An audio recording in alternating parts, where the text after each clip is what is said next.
नमस्कार दोस्तों, स्वागत है आपका आरएस के क्लासेज में।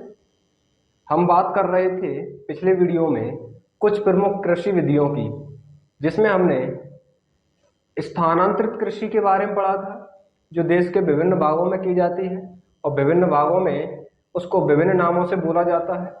जैसे मैंने आपको बताया था, इसमें एक विशेष प्रकार की कृषि थी, झूम कृषि। फिर हमने बात की थी वाणिज्यिक कृषि की। फिर हमने अभी बात की जैविक कृषि की। आइए उसी संबंध में हम बात कर रहे हैं। एक अन्य और कृषि है और उसका नाम है संविदा कृषि। संविदा कृषि क्या है? आपसे क्वेश्चन पूछा जा सकता है कि बताइए, किसी कंपनी के द्वारा किसी किसान भूमि को लेकर कोई समझौता किया जाता है तो किस प्रकार की कृषि है? कभी कभी संविदा कृषि को हम कॉन्ट्रैक्टर या कॉन्ट्रैक्ट कृषि के नाम से भी जानते हैं। ऐसा कौन करता है? ऐसा वे कंपनियां करती है जो भारत में निवेश की इच्छा से आती है। जैसे भारत में मैकडोनाल्ड कंपनी के द्वारा आलू जो है हिमाचल प्रदेश से खरीदा जाता है और छत्तीसगढ़ से पत्ता गोभी खरीदी जाती है। क्या काम करती है ये मैकडोनाल्ड कंपनी? ये पिज्जा बनाती है। आप लोग जिस पिज्जे का इस्तेमाल करते हैं तो उसकी क्वालिटी को बढ़िया बनाने के लिए ये जो कंपनी है किसी किसान की भूमि से समझौता कर लेते हैं और वहां पर अपनी ही खेती करवाते हैं कि हमें इस प्रकार का आलू चाहिए, हमें इस प्रकार की पत्ता गोभी चाहिए। तो भारत में संविदा कृषि बहुत कम है। क्यों? क्योंकि मैंने बताया कि भारत में लघु और मध्यम सीमांत लघु किसान बहुत ज्यादा है।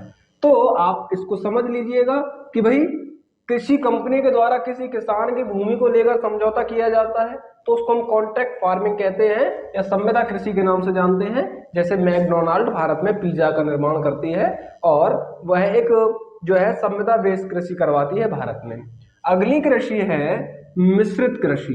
भाई इस कृषि में कृषि के साथ साथ पशुपालन भी किया जाता है। क्यों? कि हम जानते हैं कि भारत में पशुपालन भी इकोनॉमी में योगदान देता है और इसमें कृषि भी इकोनॉमी में योगदान देती है। तो दोनों के मिश्रण को मिश्रित कृषि कहा जाता है।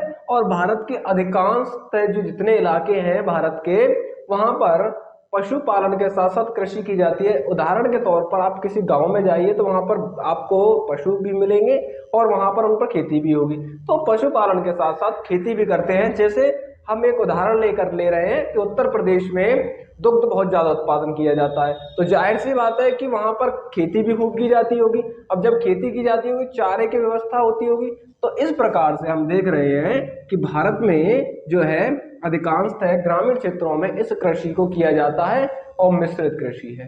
अच्छा, एक अन्य प्रकार की कृषि और है शुष्क कृषि या शुष्क कृषि।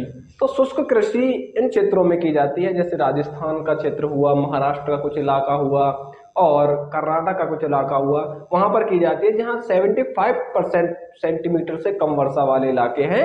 वहां पर जो है शुष्क कृषि की जाती है, ड्राई कृषि की जाती है, जिनमें जल की जो मात्रा है वो कम लगे या जल की मात्रा की नगण्य सीमा उसमें देखी जाती है।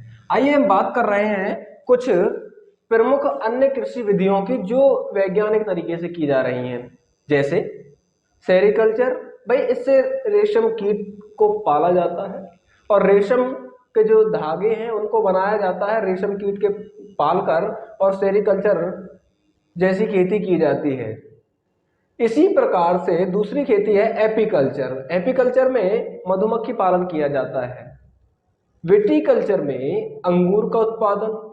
वर्मी कल्चर में केचुआ पालन किया जाता है। आप जानते ही हो कि जो केचुआ है वो किसान मित्र है और ये किसानों का मित्र कहा जाता है इसे। पॉमी कल्चर की हम बात करें तो इसमें फलों का उत्पादन को बढ़ावा दिया जाता है, पॉमी कल्चर। इसके अलावा ओल्ड्री कल्चर, सब्जियों का उत्पादन। आप ध्यान रहे इस बात का, कभी कभी आपको हॉर्टिकल्चर भी मिलेगा, लेकिन हॉर्टिकल्चर में बागवानी को शामिल किया जाता है। हॉर्टिकल्चर में बागवानी को विशेष रूप से शामिल किया जाता है, जिसमें सब्जियों का, फलों का, सारी चीजों का उत्पादन होगा। लेकिन ओलरीकल्चर विशेष रूप से सब्जियों के उत्पादन से संबंध रखता है। पिशीकल्चर की हम बात करें तो इसमें मछलियों का उत्पादन बहुत महत्वपूर्ण है। इसके अलावा एरोपोनिक्स की बात करें तो एरोपोनिक्स एक नई विधि है और हवा में पौधों को उगाया जाता है। जैसे आपने देखा होगा बड़े बड़े फार्म लगा दिए जाते हैं और बेलों को ऊपर ही चढ़ा दिया जाता है और पेड़ों को हवा में ही लटका कर तैयार कर लिया जाता है सन की लाइट के द्वारा। जैसे उदाहरण के तौर पर किसी गमले को लटका दिया गया तो हवा में पौधे लटकाए जा रहे हैं। और अंतिम है हाइड्रोपोनिक्स। हाइड्रोपोनिक्स में वास्तव में मृदा को नहीं लिया जाता, जल में ही पौधे उगाए जाते हैं। तो जल में पौधे उगाने वाली विधि को हम लोग हाइड्रोपोनिक्स कहते हैं। आप इनको एग्जाम की दृष्टि से बहुत महत्वपूर्ण मान सकते हैं और बहुत ही ज्यादा महत्वपूर्ण है। सीधा क्वेश्चन पूछा जाता है यहाँ से कि विटीकल्चर का संबंध किससे है, एपीकल्चर का संबंध किससे है, वर्मी कल्चर का संबंध किससे है। आप इनको नोट्स बना लीजिए या आप उन पर ध्यान नजर बनाकर रखिए। यदि आपको याद है तो सबसे अच्छी बात है, नहीं याद है तो आप लोग जो है इनको याद रखिए। हो सकता है कि आपके आने वाले एग्जाम में एक दो विधि ऐसी पूछ ली जाए, तो आप इन पर नजर बनाकर। हम बात कर रहे थे भारत में प्रमुख कृषि विधियों की, उनको समाप्त करते हुए आगे बढ़ते हैं और हम बात कर रहे हैं कि भारत की प्रमुख फसलों की, जिसमें चावल एक प्रमुख खाद्य फसल है भारत की, जो भारत के 34% भूभाग पर की जाती है और सार्वजनिक स्थान रखती है ये देश में। और इसमें जब देश के 34% भूभाग पर की जा रही है तो देश की खाद्य फसल के नाम से जाना जा रहा है इसको। तो ये एक खरीफ की फसल है। दूसरा उष्ण कटिबंधीय फसल है।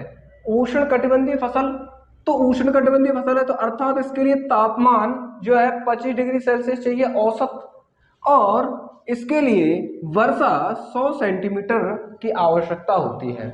100 सेंटीमीटर वर्षा पर्याप्त वर्षा और नम स्थानों पर यह खेती की जाती है। इसके लिए मृदा चिकनी, जो मृदा है वो चिकनी मृदा की आवश्यकता होती है, चिकनी मिट्टी की आवश्यकता होती है। और अगर मैं बात करूं तो चावल हमारे देश में 3 सीजन में किया जाता है।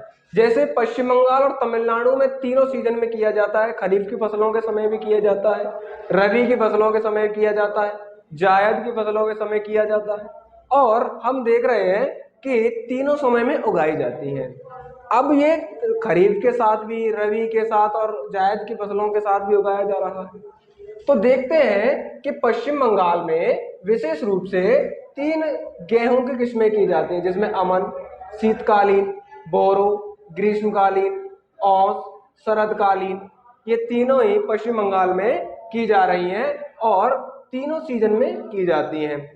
अगर हम बात करें कि प्रमुख चावल उत्पादक देश कौन कौन से हैं देश में, तो पश्चिम बंगाल पहला स्थान रखता है, उत्तर प्रदेश दूसरा रखता है, पंजाब तीसरा रखता है और तमिलनाडु चौथा रखता है। अगर आपसे पूछे कि प्रथम राज्य जो कौन सा है जो प्रति हेक्टेयर के मामले में चावल उत्पादन करता है, प्रति हेक्टेयर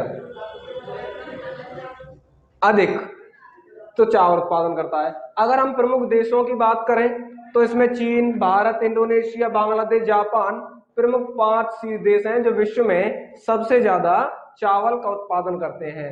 इसके अलावा अब भारत सरकार मिड डे मील योजना लेकर आई। सरकार कहा कि 1995 में मिड डे मील योजना लेकर आई सरकार, तो उसने कहा कि अब चावल में रूपांतरण किया जाना चाहिए। तो यहाँ पर हुआ क्या कि गोल्डन राइस चावल लेकर आई सरकार और कहा कि भाई ऐसा है जो बीटा कैरोटीन युक्त चावल तैयार किया जाएगा, जिसमें विटामिन ए की मात्रा को बढ़ाया जाएगा, जिससे बच्चों की जो क्षमता है उसका विकास हो, आम लोगों की क्षमता का विकास हो। और एक ऐसा चावल तैयार किया गया जिसमें बीटा कैरोटीन मिलाया गया और विटामिन ए की कमी को दूर कर दिया गया। क्योंकि ये पीले रंग का था इसलिए इसको गोल्डन राइस कहा गया, पीले रंग का।